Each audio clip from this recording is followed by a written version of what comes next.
लक्ष्मण जी और परशुराम जी का संवाद चल रहा था।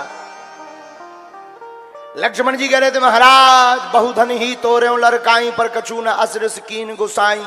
हमने बचपन में तो बहुत से धनुष तोड़े पर आज तक गुस्सा नहीं भया। यही इस धन पर आपकी ममता इतनी क्यों, क्या कारण है? भगवान बोले क्या बताएं। परशुराम जी बोले भाई ममता इसलिए है क्योंकि ये हमारे गुरु जी का धनुष। अच्छा,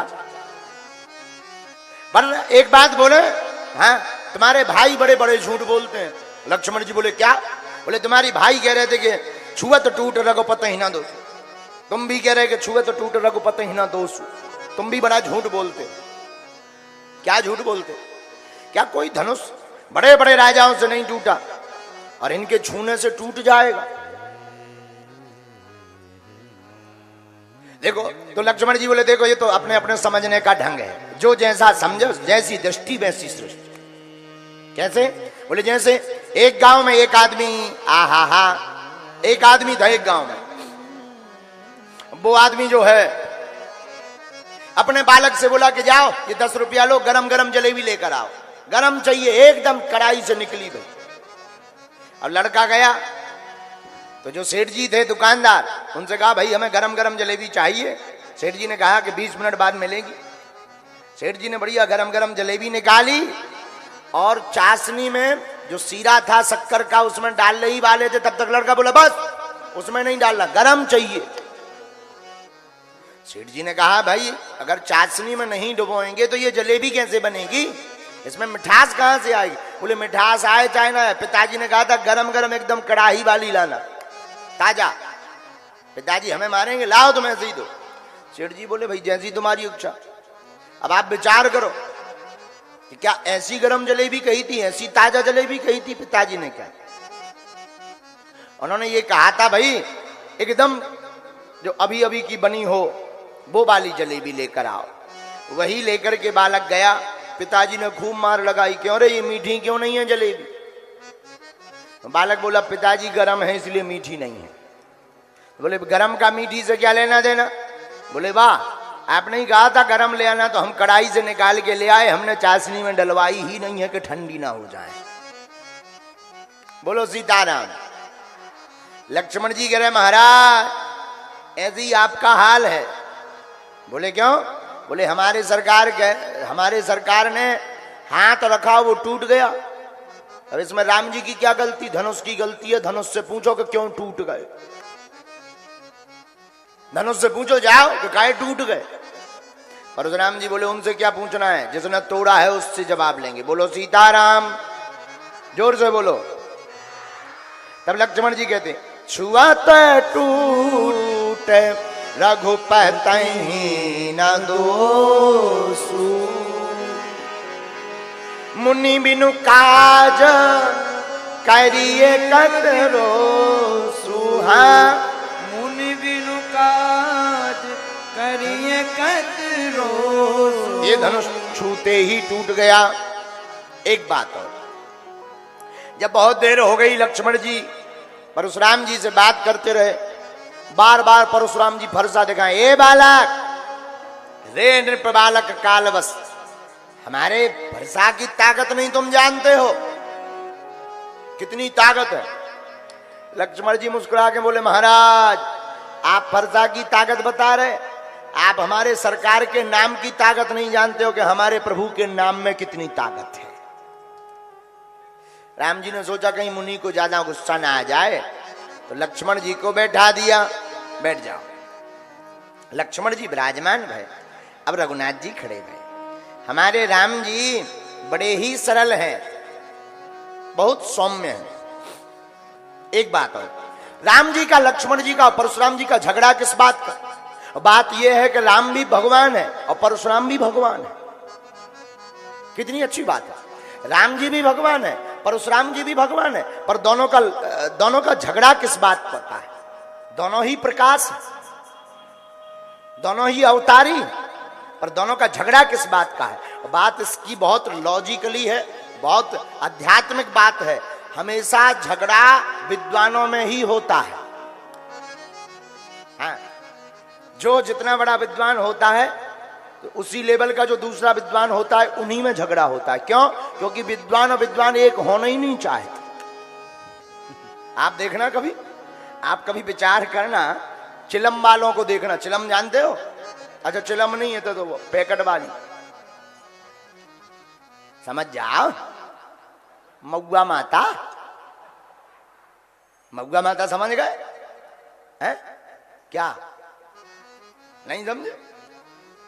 मऊआ माता ये समझे? जिस चक्कर में पूरा घर बर्बाद हो जाए, नहीं समझे? दारू। अब तो समझ गए। हाँ, आप कभी पीने वालों को देखना गौर से। पीने वालों की लड़ाई सुबह होगी, शाम को एक हो जाएंगे। कितनी ही लड़ाई हो जाए शाम को, आपस में एक हो जाएंगे। लेकिन विद्वान तुम्हें कभी एक नहीं मिलेंगे।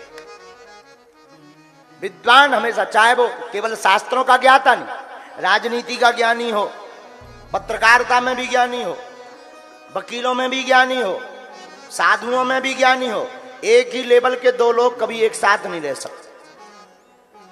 तो फिर राम जी और परशुराम जी दोनों एक ही हैं। अच्छा एक बात, परशुराम जी का राम जी का झगड़ा नहीं बनता है रामचरितमानस में। लक्ष्मण जी का और परशुराम जी का झगड़ा नहीं बनता है। झगड़ा होना ही चाहिए तो रावण का होना चाहिए, और रावण का हुआ भी। लेकिन झगड़ा किस बात का, इस पर हम आपको विचार देते हैं। राम जी कौन है? रघुबर बाल पतंग। राम जी भी पतंग है। और परशुराम जी कौन है? परशुराम जी है आयो भृगुकुल कमल पतंगा। ये भी पतंग है, ये भी पतंगा है। फिर दोनों लड़ क्यों रहे? देखो हम आपको एक बात बता दें। परशुराम जी कह रहे देखो, ना तो हम में लोभ है ना मोह है, हमने पृथ्वी जीती और ब्राह्मणों को दान कर दी। बस हम में एक ही कमी है, का अति को ही, हम बहुत थोड़ा क्रोधी ज्यादा है, परशुराम जी कहते हैं। फिर परशुराम जी क्यों लड़ रहे? बात बहुत अच्छी है। जो राजा वहां पर बैठे हुए थे, जब राम जी ने धनुष तोड़ दिया, जानकी जी ने माला डाल दी, तो राजा चिल्ला रहे थे पकड़ो पकड़ो, ले जाओ ले जाओ, दोनों युवाओं को बांध दो, दोनों राजकुमारों को बांध दो। और राम जी तो क्रोधी है नहीं कि क्यों बांध दो, धनुष हमने तोड़ा। तो गोस्वामी जी बड़े चतुर हैं। गोस्वामी जी ने सोचा राम जी तो उन राजाओं से लड़ नहीं पाएंगे, एक काम करो, इन्हें यहां पर परशुराम जी को बुला लो, इनके चक्कर में कोई बोल ही नहीं पाएगा। इसलिए परशुराम जी यहां पर आए। दूसरी बात सुन, दूसरी बात यह है कि नाम की लड़ाई है। किसकी लड़ाई है? नाम की लड़ाई है।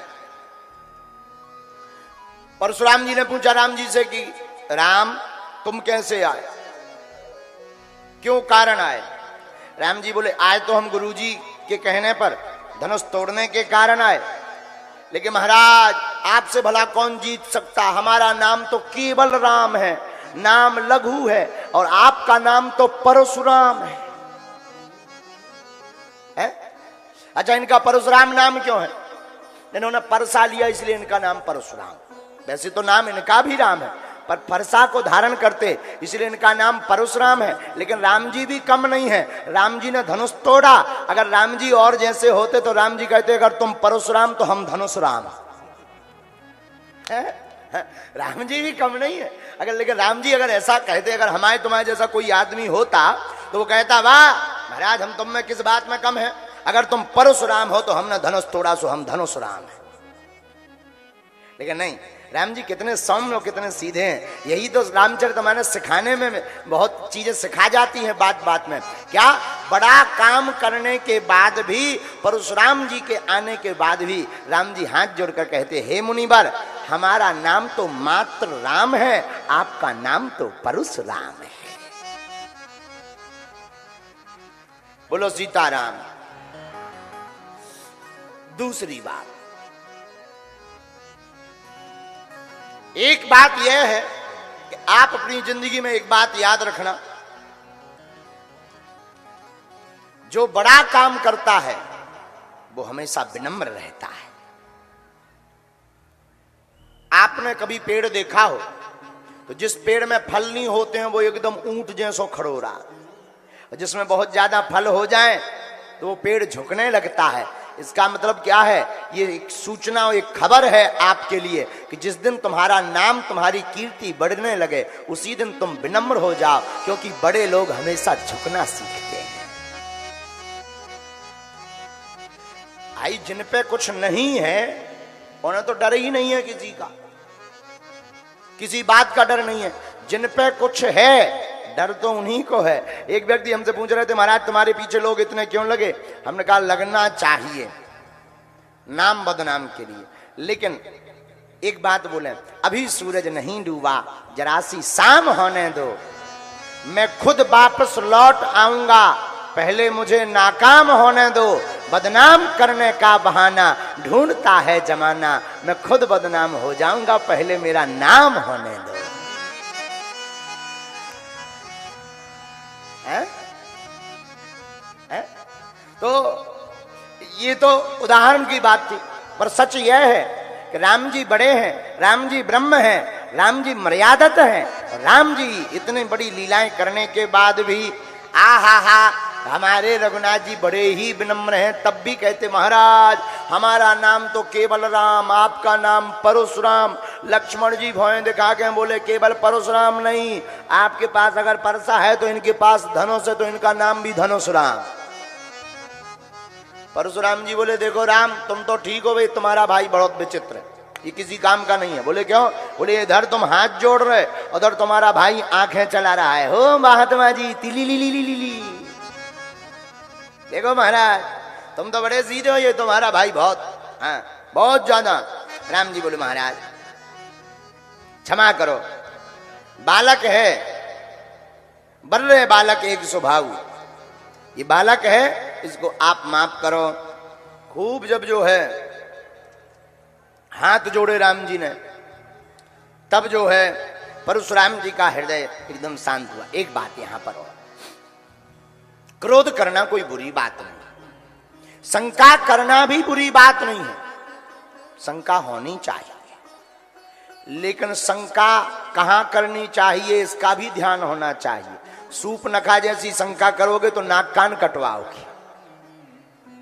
सूपनखा भगवान के पास परीक्षा लेने जाती है, नाक कान कटवा कर आती है। शंका कहाँ होनी चाहिए इसका भी भान होना चाहिए। शंका भगवान पर करोगे तो ना धरती के रहोगे ना आसमान के रहोगे। बोलो सीताराम। हा परशुराम जी कहते राम तुम तो बड़े सरल हो, पर तुम्हारा भाई बड़ा पापी है। राम जी बोले महाराज ये बालक है, बालक को छोड़ दीजिए। अच्छा अब तुम कहते हो तो हम छोड़ देते हैं। राम जी खूब महिमा गाते परशुराम जी की, महाराज आपका क्या कहना, आप कोई साधारण नहीं हो। राम जी की वाणी सुनकर के परशुराम जी का संदेह मिटने लगा, परंतु परशुराम जी कहते राम हमारा संदेह तभी मिटेगा, राम रमापति कर धन ले, राम रमापति कर धन ले, खेचहूं और मिटे संदेह, खेचही मिटे मोर संदेह। ए हा देत चाप आप ही चलिगा, परशुराम मन विस्मय भय। हे हा श्री राम जय जय राम। दोनों हाथ भाग रहे। श्री राम जय राम। बोलो श्री राम जय राम। अगर हमारा संदेह मिटाना चाहते हो तो हमारे भी धनुष को आप चाप पर चढ़ाओ। राम जी बोले जैसी आपकी आज्ञा। और इतना कहते ही राम जी ने धनुष की तरफ देखा और परशुराम जी ने दिया नहीं, अपने आप हनुमान राम जी के हाथ में आ गया। परशुराम जी को दिमाग खराब, बोले मार लिया, ये अपने आप कैसे चला गया? राम जी बोले हमें नहीं है महाराज पता, ये तो आ गया। परशुराम जी सोचने लगे, वाह, जिसके हाथ में अपने आप धनुष चला जाए, धनुष जड़ है, और जड़ में भी जिसकी दृष्टि से चेतना आ जावे, वो कोई साधारण नहीं, वो भगवान ही हो सकते हैं। बोलो सीताराम। जिसकी दृष्टि मात्र से जड़ में भी चेतना आ जाए, वो भगवान है। जाना राम प्रभाव तब पुलक प्रफुल्लित गात, जोर पान बोले वचन हृदय न प्रेम अपार। भगवान राम को राम मान करके परशुराम जी बहुत जय जयकार करते हैं, और जय जयकार करके चले जाते। तब जानकी माता की सांस में सांस आती है कि चलो जो आफत थी वो निकर गई। बोलो सीताराम।